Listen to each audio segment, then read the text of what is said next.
Accessible vision society के YouTube channel पर आप सबका स्वागत है।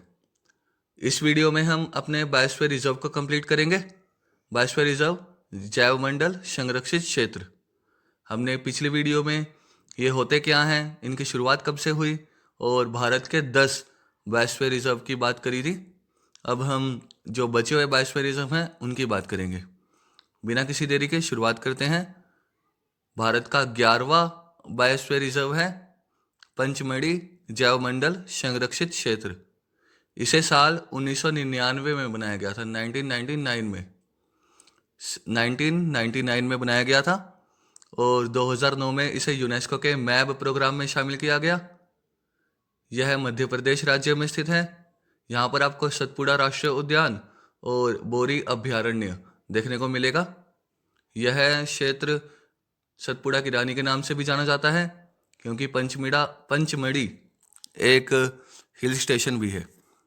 पंचमढ़ी एक हिल स्टेशन भी है, इसे सतपुड़ा की रानी के नाम से जानते हैं।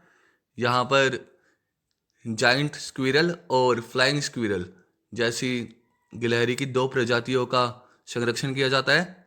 जाइंट स्क्विरल और फ्लाइंग स्क्विरल, विशाल गिलहरी और उड़ने वाली गिलहरी।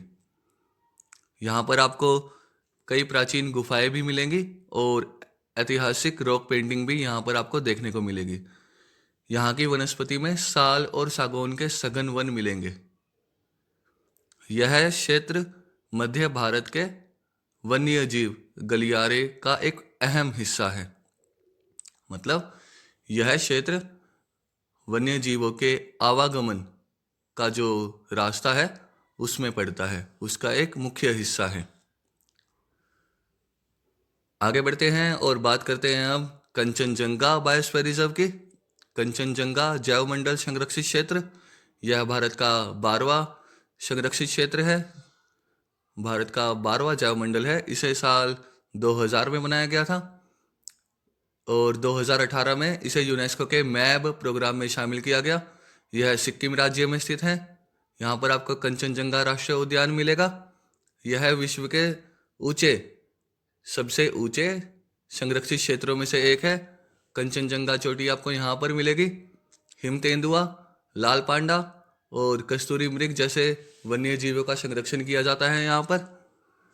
यहाँ पर आपको देवदार और ओक के पेड़ मिलेंगे और दुर्लभ औषधीय पौधों का भंडार है यह क्षेत्र।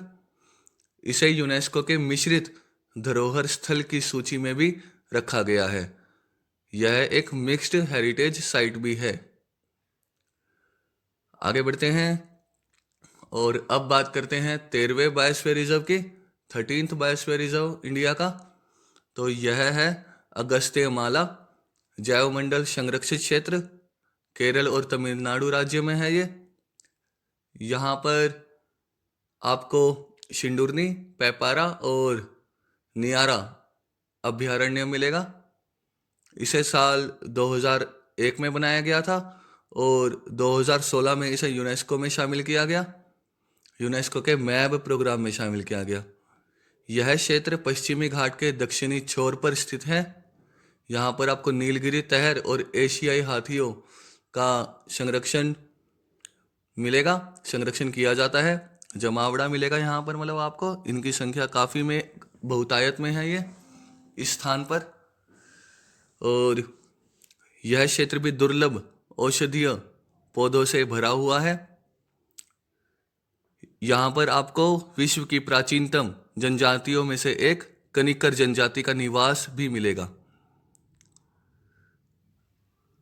यह क्षेत्र कई नदियों का उद्गम स्थल भी है, जैसे सिंडूरनी और नियारा इनमें से प्रमुख नदियां हैं।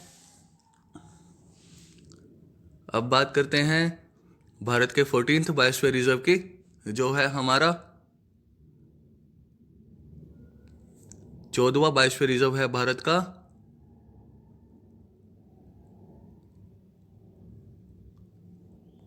अचानकमार अमरकंटक जैवमंडल संरक्षित क्षेत्र। यह मध्य प्रदेश राज्य में है। इसे साल 2005 में बनाया गया था और 2012 में इसे यूनेस्को के मैब प्रोग्राम में शामिल किया गया। यहाँ पर आपको अचानक मार बाघ अभयारण्य मिलेगा। अचानक मार टाइगर रिजर्व आपको इस बायोस्फीयर रिजर्व में मिलेगा। यह मैकाल की पहाड़ियों में स्थित है। यह क्षेत्र मैकाल की पहाड़ियों में स्थित है। यह यहाँ से नर्मदा, सोन और जोहिला नदी भी निकलती है। बाघ, गोर और 4 सींगों वाले मृग का संरक्षण किया जाता है इस क्षेत्र में। वनस्पति में यहाँ के आपको साल के पेड़ों का प्रभुत्व मिलेगा। यह क्षेत्र मध्य भारत की एक प्रमुख पारिस्थितिक कड़ी है।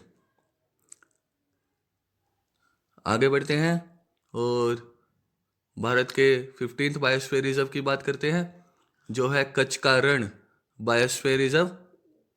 यह 2008 में बना था।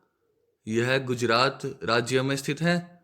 यहाँ पर आपको कच्छ का रण राष्ट्रीय उद्यान, कच्छ का रण मरुस्थलीय अभयारण्य और इंडियन वाइल्ड लाइफ सेंचुरी ये मिलेंगे।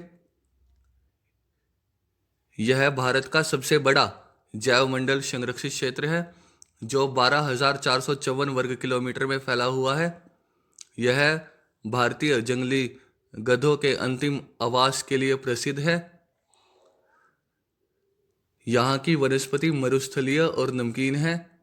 मॉनसून के समय यह क्षेत्र एक उथले दलदल में बदल जाता है।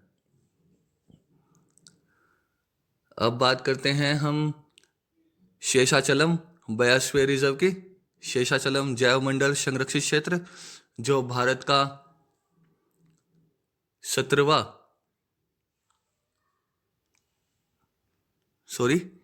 शेषाचलम से पहले हमें कोल डेजर्ट के बारे में बात करनी पड़ेगी। कोल डेजर्ट जो भारत का 16वां जैवमंडल संरक्षित क्षेत्र है। कोल डेजर्ट हिमाचल प्रदेश में है। इसे साल 2009 में बनाया गया था और 2025 में इसे यूनेस्को के मैब प्रोग्राम में शामिल किया गया। यहाँ पर आपको पिन वैली राष्ट्रीय उद्यान, चंद्रतला और किब्बर अभयारण्य मिलेगा। चंद्रतला और किब्बर अभयारण्य यह विश्व के ऊंचे संरक्षित क्षेत्रों में से एक है और एक उच्चतमता मतलब हाई एल्टीट्यूड वाला संरक्षित क्षेत्र है। लद्दाख से सीमा साझा करता है यह क्षेत्र। यहाँ पर आपको हिम तेंदुआ और हिमालयन आइबेक्स जो कि एक बकरी की प्रजाति है, उसका संरक्षण किया जाता है यहाँ पर। यह क्षेत्र भी दुर्लभ औषधीय पौधों से भरा हुआ है और इसे साल 2025 में यूनेस्को के मैब प्रोग्राम में शामिल किया गया था।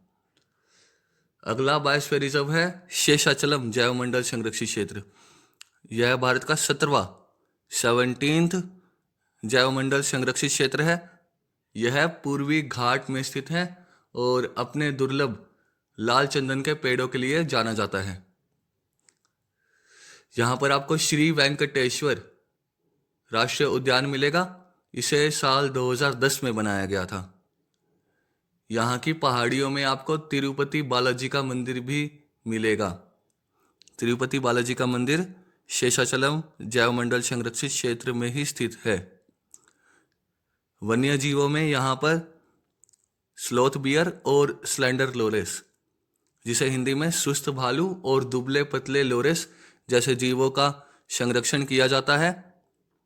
और यहाँ पर दुर्लभ औषधीय पौधों का भंडार भी है। यह आंध्र प्रदेश राज्य में स्थित है। शेषाचलम जैवमंडल संरक्षित क्षेत्र आंध्र प्रदेश राज्य में स्थित है। इसे 2010 में बनाया गया था। ये हो गया हमारा शेषाचलम जैवमंडल संरक्षित क्षेत्र। आगे बढ़ते हैं और भारत के अंतिम और 18वें जैवमंडल संरक्षित क्षेत्र के बारे में जानते हैं। यह है पन्ना जैवमंडल संरक्षित क्षेत्र, मध्य प्रदेश राज्य में स्थित है। इसे 2011 में बनाया गया था और 2020 में यूनेस्को के मैब प्रोग्राम में शामिल हो गया। 2020 में यह यूनेस्को के मैप प्रोग्राम में शामिल हो गया था। यहाँ पर आपको पन्ना बाघ अभयारण्य और पन्ना राष्ट्रीय उद्यान देखने को मिलेगा। पन्ना राष्ट्रीय उद्यान देखने को मिलेगा यहाँ पर। यह क्षेत्र केन नदी के किनारे पर स्थित है और इसे बाघों के पुनर्उद्धार के लिए जाना जाता है। बाघों के पुनर्उद्धार के लिए जाना जाता है। यहाँ पर आपको घड़ियाल और मगरमच्छ जैसे जीवों का भी संरक्षण मिलेगा। जीव देखने को आपको बहुतायत में मिलेंगे। यहाँ पर शुष्क पर्णपाती वनस्पतियों में है। यहाँ पर आपको ड्राई फॉरेस्ट देखने को मिलेंगे वेजिटेशन में। इसे 2020 में यूनेस्को के मैप प्रोग्राम में शामिल कर दिया था। ये हो गए हमारे 18 जैव मंडल संरक्षित क्षेत्र। आशा है आपको समझ आए होंगे। बहुत ही आसान भाषा में कराए हैं और इसको आप याद कीजिए। परीक्षाओं में ऐसे सवाल पूछे जाते हैं और अपने नंबरों को सुनिश्चित कीजिए और ज़्यादा से ज़्यादा इस वीडियो को लाइक कीजिए, शेयर कीजिए और चैनल को सब्सक्राइब कीजिए और हमारे साथ इस यात्रा में जुड़िए। तो ये था। धन्यवाद।